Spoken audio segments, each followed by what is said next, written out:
Welcome to the Failure Podcast. I know how that sounds, but don't turn away just yet. I'm Grant. Welcome to another Ready, Set, Go podcast. We're going to be talking failure and what it means and how to bounce back. With me are seasoned sports ministry practitioners, Dan and Liping. Dan, say hi, introduce yourself. Hi, my name's Dan, and I'm a coach, so I'm excited to be here and learn about failure. Hi, I'm Liping. I'm not a coach. I've been coached along the days, and I have many lessons to teach Dan about failures. So guys, I guess we're all here because we've either learned something or want to learn something, as you've said, Dan. But I'm interested, what's your why for being on this podcast today? Liping, why are you here? Why do you want to share something? Only give honest answers? Only honest answers here. Okay, I went through the list of topics, and I saw most names are listed under this topic about failures. And I thought to myself, if I put my name there, perhaps I won't be picked because there were so many people that have put their names there. I failed that. I got picked, and now I'm sitting here to talk about failures. Now, this is a good real part, but the other part to it is like I really have so many failures that I feel relate to. When I see the name failure, that I can put my name there. Right. Well, that's good honesty, and God obviously wanted you here amongst all those names. Well, quite a few others, but definitely not mine. But the failures, they're big failures, small failures. But if I group them, there are two types of failures I should have gone through. One group called I feel that I failed God. And there's another group that's called I feel that God failed me. Right, we're going to come back to that in a minute. That's really good, though. Yeah. Thanks for framing that. Dan, Well, what's your why? Yeah, I think, when it comes to failure as a coach, every coach deals with failure, and I'm constantly learning about failure because you don't go through a season without failure. And most of the seasons that I've ever completed have ended in failure, meaning the last game we played was not the championship game, or if we were in the championship game, we weren't fortunate to be lifting up that championship trophy like 99% of the other teams. We failed in that context. And so failure is part of the journey of an athlete, of a coach, and so I'm a student of failure, you might say.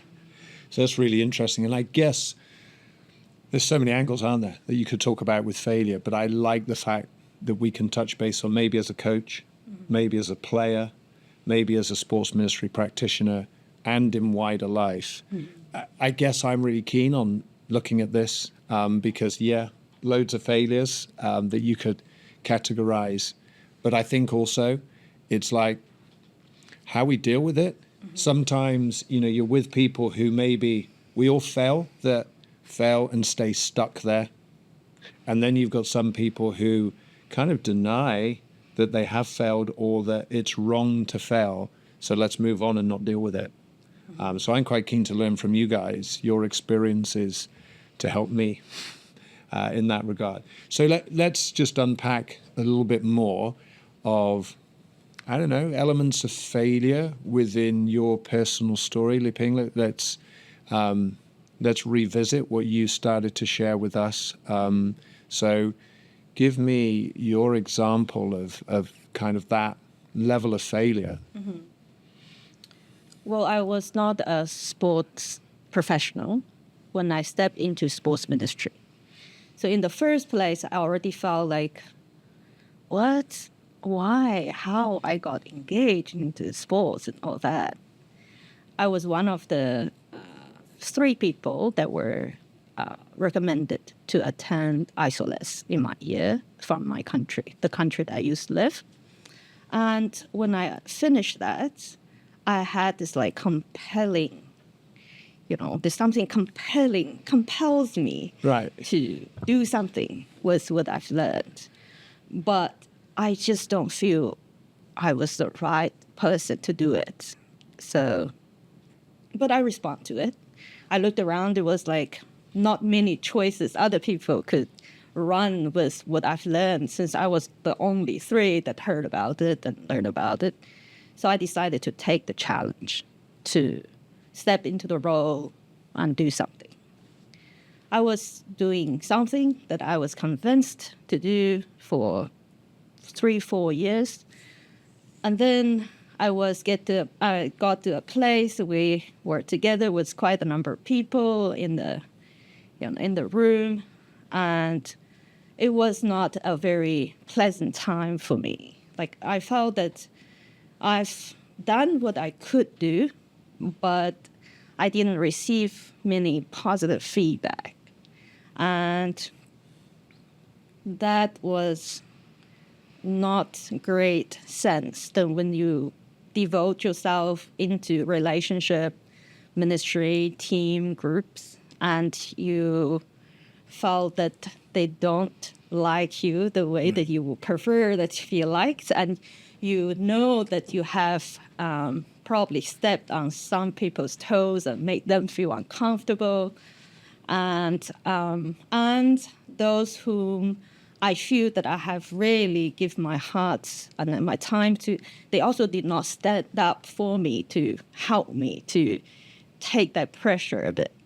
So I caught up in that, and I felt like I was weeping one morning during devotion time. I was telling God, hey, look at this.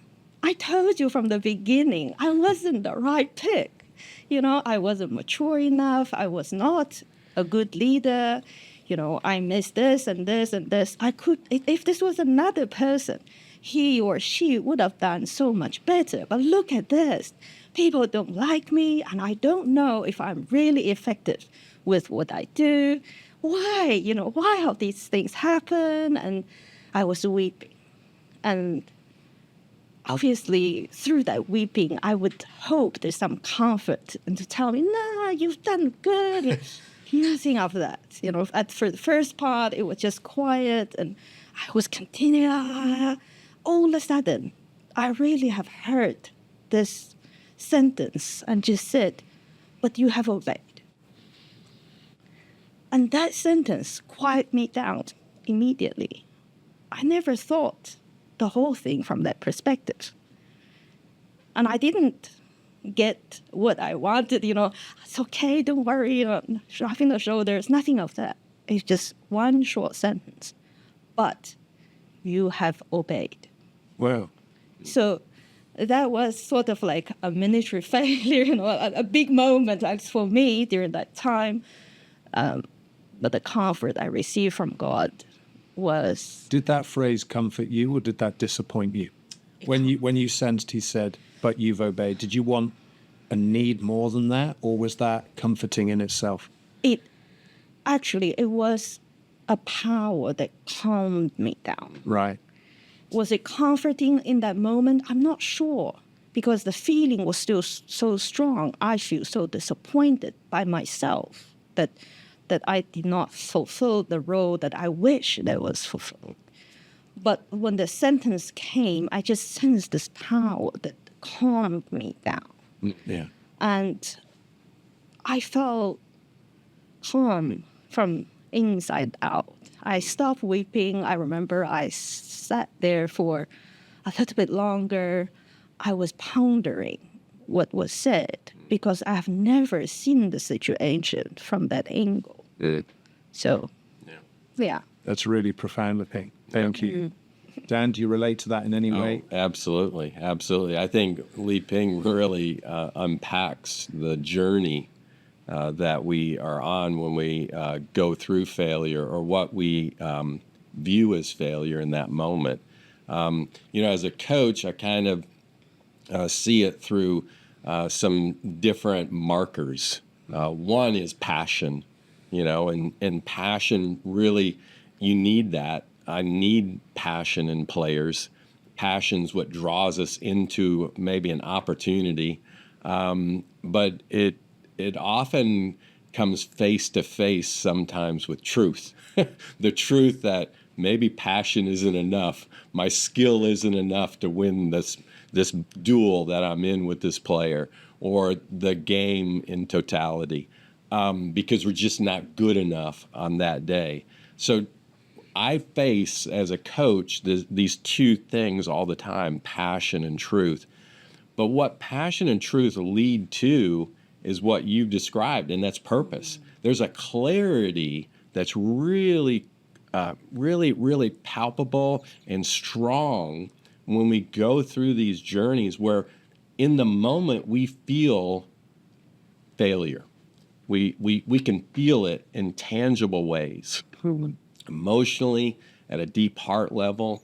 But how do we deal with that? But in those moments, there comes clarity too. And that's a power of how God works, because he's bringing the truth maybe we don't see.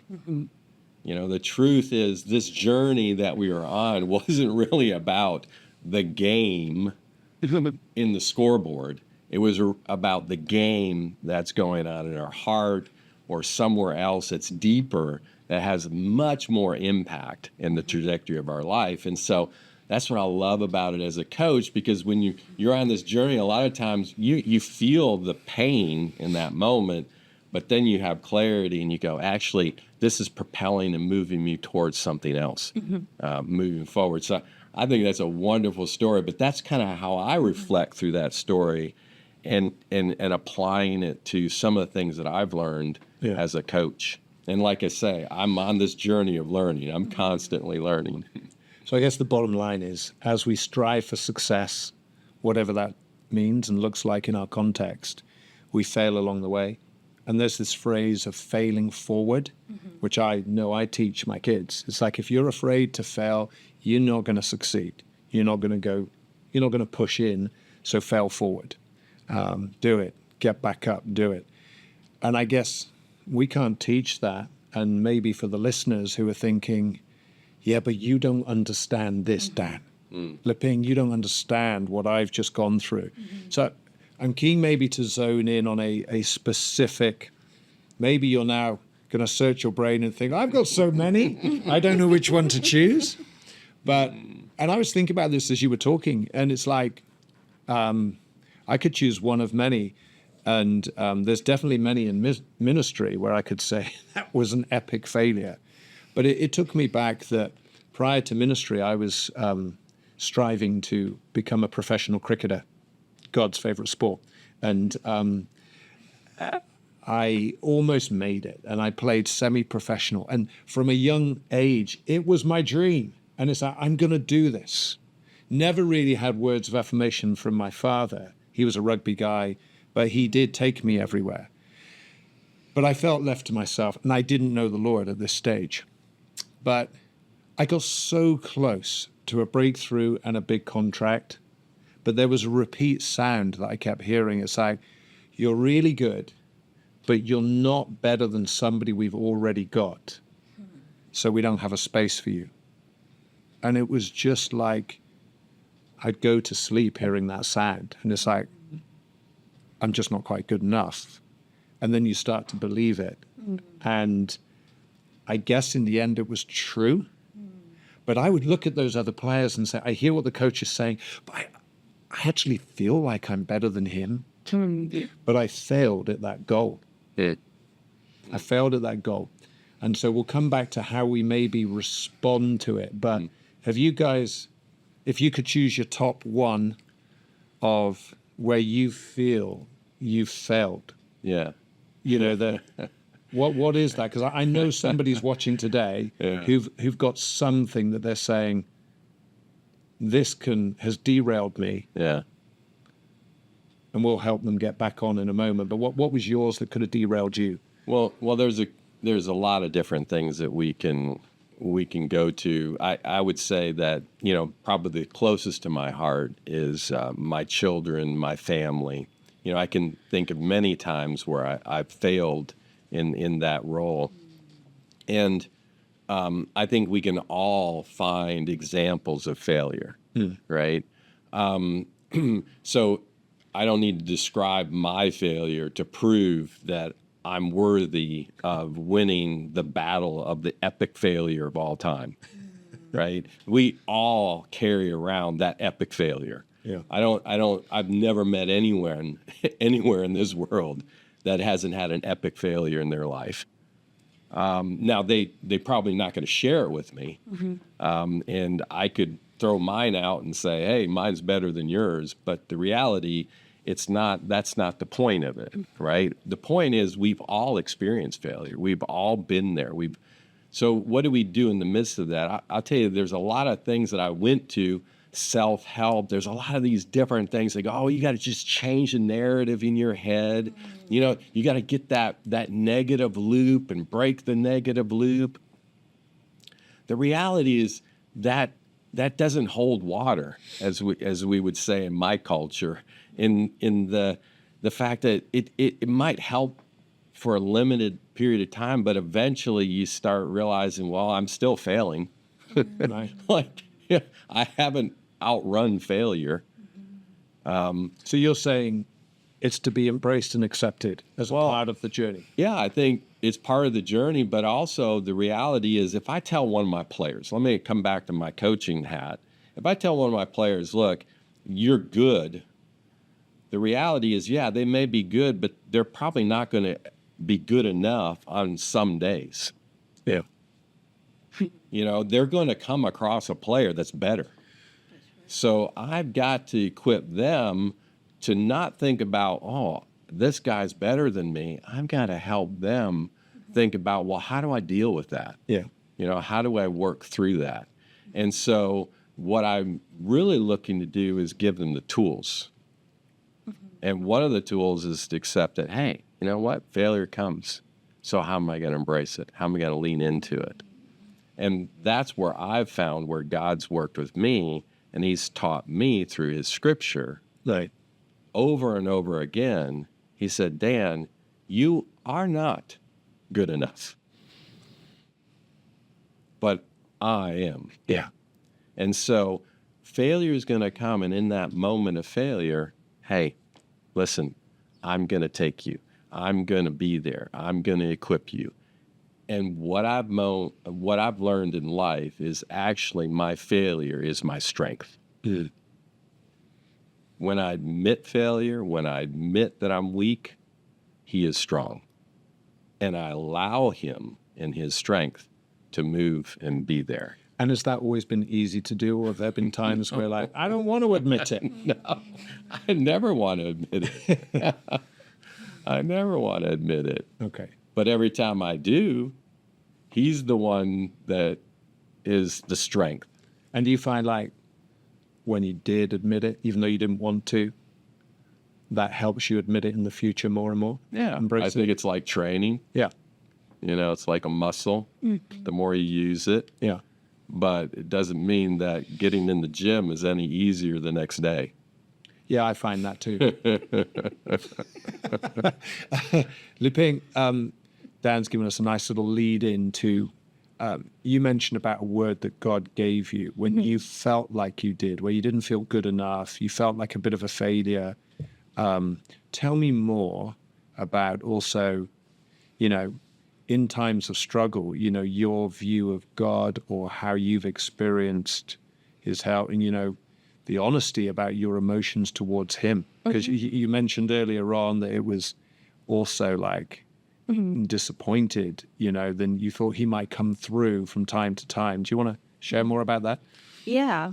As Dan was sharing his journey and everything, and I kept thinking, like, it's very interesting that I was born and brought up in a culture that has so little tolerance on mistakes and failures. You know, I remember, like, there was, when I was in primary school, my years, it was like 30-something years ago, there were only 2 subjects in the primary school. One is math, one is literature or language, home language.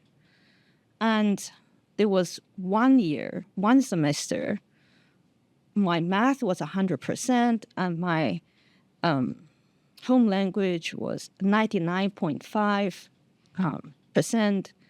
And in those days, we will have this whole list. Everybody knows everyone's mark, and everybody knows everybody's rank. I mean, I had good scores, right? I only missed that half point. But when I got to school, I saw my name on the number 6 on the list. I got a shock because the first 5 were all 100%.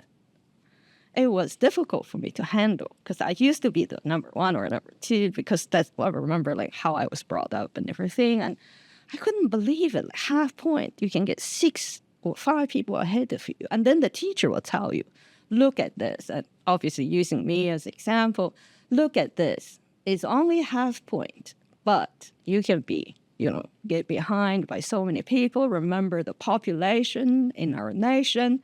That half point one day, when you need to go through exams for the, middle school, high school, university, you are going to be 1,000, 10,000 people behind because of half point. Therefore, you need to work harder to achieve 100%. And that's how I live my life, how I deal with failure. I work harder to make sure that I don't encounter that failure again. And I work ever, harder and harder to make sure I'm always ahead, all right? Well, I just want to say that you're sat next to at least one person who's never got 99.5% in anything. So what does that make us? I would say that I would just be happy to be on the list. So. Anyway.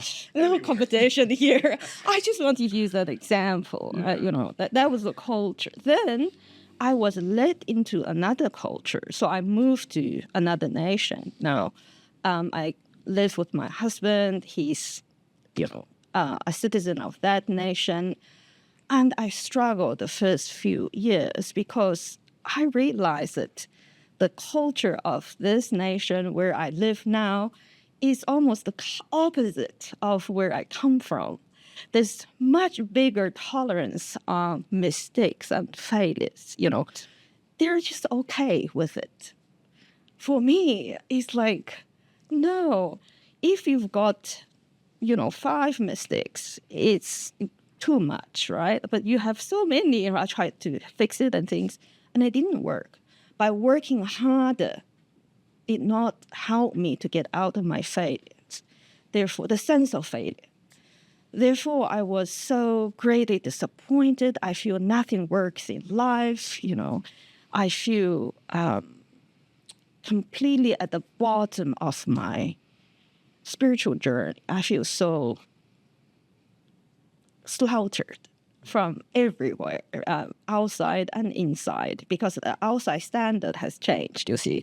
I could not continue to try to achieve success by my usual ways. So therefore, I was really exhausted in and out. And I was at this point that I felt that, God, you are not being responsible. You took me to a place to kill me.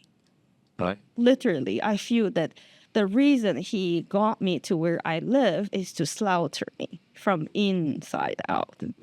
And there's constantly this voice, right, to tell you, look, this is his desire to see you fail. And he gained pleasure to see you fail. This constant, this voice playing and everything. And this is not the truth. No, God is not like that. But somehow, inwardly, you want to join this voice because you feel that way. You feel that really I'm just here to be played with. And I was at the point that I was angry inside. And I had to admit that anger. I couldn't cover it anymore. I was angry at God that you took me here and I know you are not like that, but can you please prove yourself? Make me really feel you are not like that so I don't join your enemy to say this. And he was just silent. It's complete silence. And it's not just one day, 1 month. It was a few years. And I was at the point, like, I don't know what to do. And it was sorrowful and all that. And until there was like one day at the peak, I feel that he was just standing there being quiet and silent and looking at me.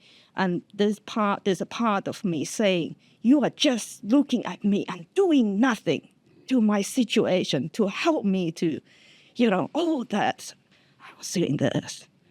And this was very intense. And all of a sudden, there's no voice, but there's a thought just came into my mind. It says, he's looking at you. And that thought, again, quiet me down. Because I realized there's trillions of creation. And that moment, during this whole moment, his eyes were on me. I was but dust, but his eyes were on me. From this side, saying, you're just looking, not doing anything.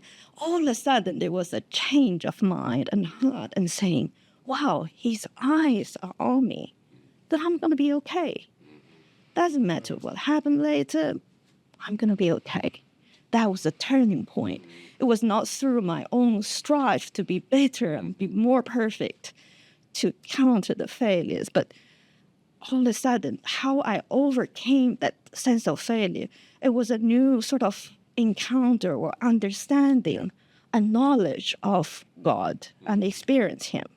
So that was the difference. So beautiful. And it reminds me of a Charles Spurgeon quote, God is too good to be unkind, and he is too wise to be mistaken. And when we cannot trace his hand, we must trust his heart. And I wanted to, just zone in for a couple of minutes on how the Lord has helped us and how available he is for everybody listening. Because I don't know about you, but one of the reasons I love to read the Gospels, I like looking at leadership, and I'm fascinated by why Jesus chose these 12 seemingly misfits who, maybe seemed more successful before he chose them than when they journeyed with him for 3 years. But it's like, it was them. Yeah. And we see them fail and get up and fail and get up. Even, post-resurrection, Peter went back fishing, right? He quit. Yeah. And Jesus reached back out to him. So it's a beautiful story. And I wanted to ask your view on this, guys, because there's so much of Scripture we could look at. And maybe you've got something that does it for you. But this really helped me personally when there was grief and through various failures in ministry. Romans 8:28. And we know that in all things, God works for the good of those who love him and have been called according to his purpose. And I think you break that down, but the word that sticks out is all. Difficult to understand sometimes. It's like, this has happened. Yeah. But that's a part of the all. Yeah. And it's like, Dan, when something happens, that failing forward principle, it's like God works for the good, all things. Yeah. Yeah, I think, from my perspective as a coach, I always hold my players to a standard. And but the reality is, God's kind of done that. He's given us this standard throughout the Bible. We see it very clearly, but we also see at the same time that man doesn't always live up to that standard and fails a lot. Even a lot of our heroes, epic failure after epic failure. But I think what I learn from those stories, those examples, is God's love for us is that he gave us agency. He gives us the opportunity to fail. Right. And I even go back into my family, looking at the times in which my children have failed. I didn't want them to fail. I don't want them to fail. They don't want to fail. But I also have to give them the space to make their own decisions, to have agency. And, God has agency. And that's the beautiful gift that he gave us. Yeah. He gave us agency. And I think that's something that we don't often value. And we would prefer to just be machines. We'd prefer to just make it simple. Really? Then what kind of life would that be? And God's created this wonderful opportunity for us to find him in those moments of failure where our relationship goes to a so much deeper level. Yeah. And the same has been true with my children. Through their failure, and sometimes even my failure, we've grown closer together in our relationship with each other. And so I think there's something there too. And that's why I say I'm a student. I'm learning. That is a great finish. And I think, guys, thank you. We could go on, right? Because we failed but bounced back with God's help. I'm really grateful for you sharing your experiences and your wisdom from it. I'm hoping it's encouraged you. And maybe the last word should be God's word. To Dan's point, in James chapter 1, verse 2-4, it says, "Consider it pure joy, my brothers and sisters, whenever you face trials of many kinds, so that you may be mature and complete, not lacking anything." A great word to finish on. Hey, thank you so much for joining our Dealing with Failure podcast. I hope it's helped you. These guys have certainly helped me. You can find more podcasts like this around great subject matters to help you mature in faith and as a minister for Jesus. You'll find them where you found this one online at Ready, Set, Go. God bless you. Thanks for joining us.